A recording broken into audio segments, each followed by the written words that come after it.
As many of you know, there's so many new releases that are always coming out. So many fragrances are being hyped up constantly. So I had the idea to kind of look back in time and explore some fragrances that were super hyped up when they were first released, but fragrances that I haven't heard about in a really long time. So these fragrances were kind of like flashes in the pan, like they were really big and then they kind of like pittered off, and now I haven't heard people talk about them in a while. So we're going to talk about them here today. If this is your first time watching this channel, hello, my name is Anya. I love fragrances. I talk about them here every single weekday, Monday through Friday. I also publish additional content on TikTok and Instagram under the username ANECHKAFRAGRANCES. And if you love fragrance history, or if you want to learn more about it, I actually have a podcast called The Fragrance Report. I publish a new episode every Wednesday on Spotify and here on YouTube for you guys to watch. So if fragrance history interests you, definitely do check it out. With that being said, I think it just goes without saying that any of these fragrances, if you like them or if you use these fragrances on a regular basis, then this video is just in good fun. I'm not meaning to offend anyone with this video. I think objectively some of these fragrances might be really interesting and might be really good, but the reasoning behind this was just to talk about fragrances that I just haven't heard too much about, because as many of you already know, I actually publish a series here every Monday called Smash or Pass, where I talk about the new fragrance releases. And something I've learned with that series, and especially since talking about new fragrances in general online over the past few years, is that there's so many releases always coming out. There's so many fragrances always being hyped.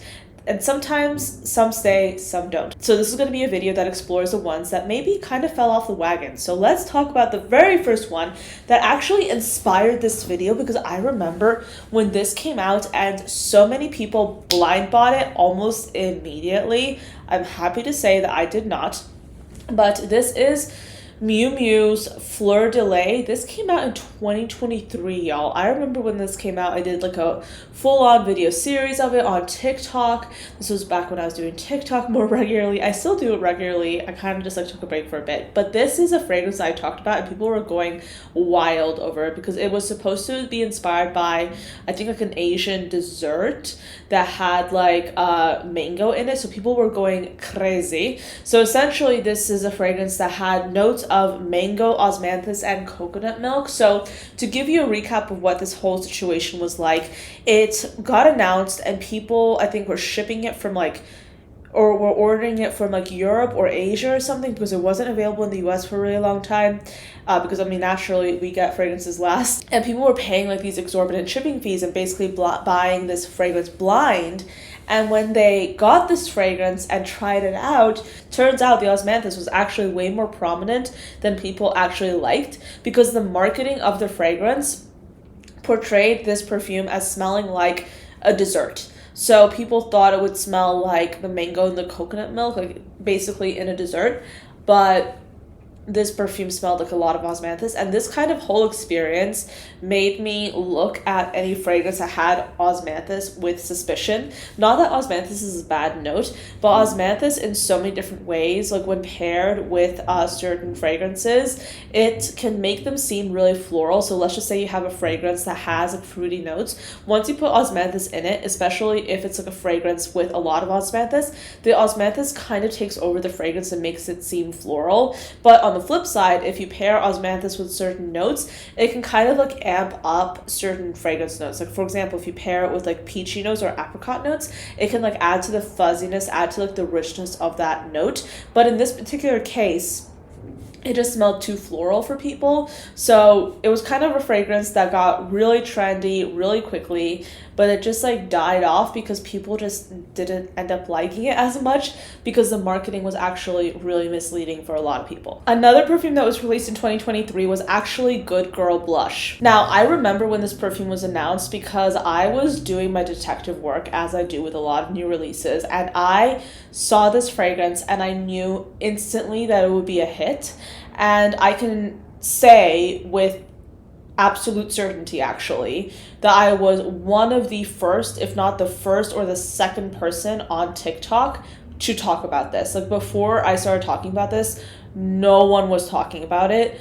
I don't know if the brand had announced it yet, but I had found it out online and I had kind of like seen it was going to be released. So I started talking about it. And then after that, everyone started talking about it. That video actually, I wouldn't say it went viral for me, but it was like easily my most viewed video at the time. I think it went up to like 200,000 views. That was a lot for me. And yeah, so that, like, I broke the news on it. I can like credit it. I think there was like probably one other account, but I was like, I think the first face account to actually talk about it.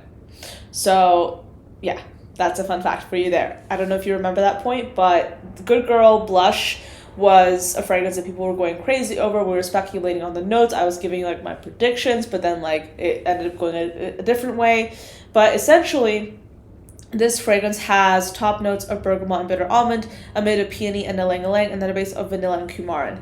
It's not that this fragrance is like no longer, you know, used by people. It absolutely is, but I feel like it definitely like it got hyped up so quickly and so fervently. Like people were crazy for it, and then like it kind of like pittered off. Like it's not like people don't talk about it nearly as much as they did when it first launched.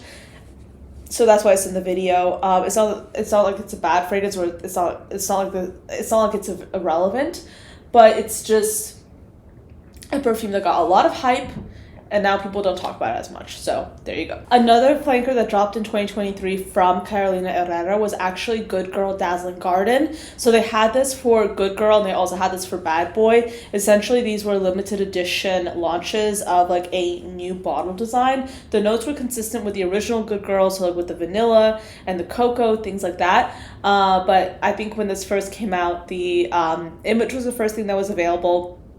And I think I read the notes, and for some reason, since I'm not so super familiar with the Good Girl lineup, I thought this was a new fragrance, but then I was like, wait, no, it's not. But this was like my second most, wait, no. This is now my most watched video on TikTok still. So I think this video also got a lot of views. And yeah, I still think this is a really interesting fragrance, like because the bottle design is like so iconic. And I think that if you are someone who loves Good Girl, these like limited edition runs are really good items to collect. But this is like one of those things that people were like super hyped about, but then like I haven't heard of a lot of people talking about this, but I have seen this in like people's fragrance collections. So it's not like altogether disappeared. It's just like talked about a lot less. This next perfume is a celebrity release that got some level of hype when it was first launched, but I haven't heard anyone talk about it ever since, and it is now available on FragranceNet for $11. This is Britney Spears' Jungle Fantasy, also from 2023. This is an aquatic ozonic floral fragrance with notes of watermelon, yuzu, violet leaf at the top, a mid of water lily gardenia and gustavia flower, and then a base of the iconic cupcake note with tonka. I haven't heard of this fragrance. I haven't seen anyone talk about it. I forgot about this fragrance actually until I was looking into my TikTok archive. Yeah, I don't know. Have you tried this fragrance? Are you interested in trying this? I know that people always think of the fantasy line as like some sense of nostalgia, but I feel like people do not talk about the newer fantasy fragrances, and this is an example of that. I feel like people talk about the older ones, like the Midnight Fantasy, the blue one that I actually have. I kind of like it. I don't wear it though. And then the pink one, people talk about those, but I don't think anyone talks about this one. If you have it, if you like it, let me know.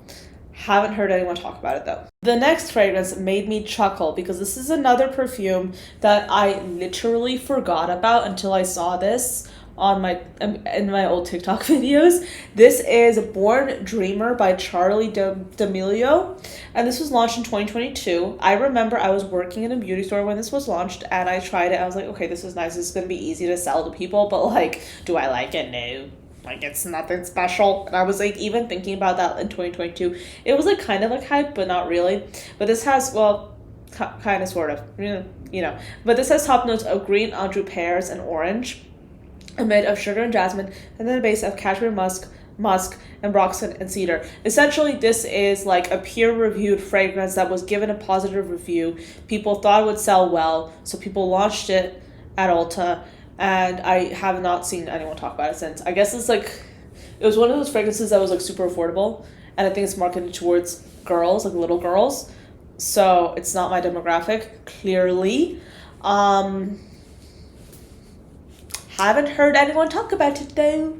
There you go. 2023 fragrance is also a flanker that I literally have not heard anyone talk about, is Alien Goddess Super Floral. One of these days I need to do a dedicated video on Mugler, because over the time that they've been doing fragrances, they have had so many fragrance releases that I've really wanted to smell, so many iconic releases, and then they were acquired by L'Oreal, and then like their whole shtick since then has been like watered down fragrances that are meant to be appealing to like everyone, and they come out as like being very unimaginative and bland, and this is an example of that. So this fragrance has notes of prickly pear and cactus flower at the top, a mid of jasmine, sambac, and immortelle, and then a base of amber, musk, and desert rose. This literally smells like watered down jasmine and musk. Did not like this one bit. Again, haven't heard anyone mention this. I was surprised when I saw this because I had forgotten all about it.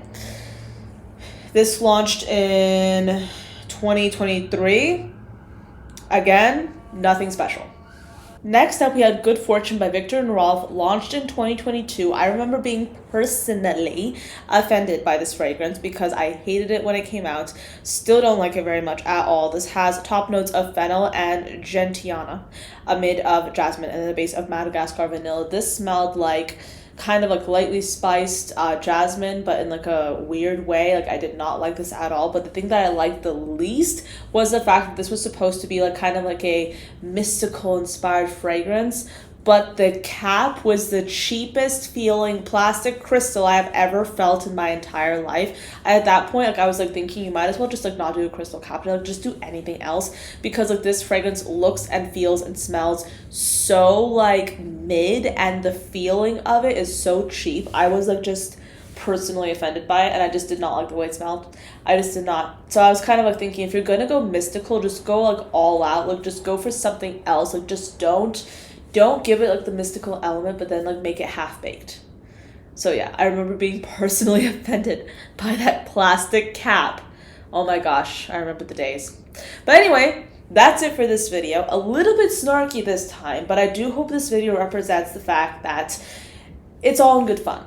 Like at the end of the day, these fragrances, they come out, they have their heyday, but then we forget about them. And if we like them, that's totally fine. They can end up in our collections, but I hope this kind of gave you the inspiration to look at the bigger picture when it comes to fragrance releases.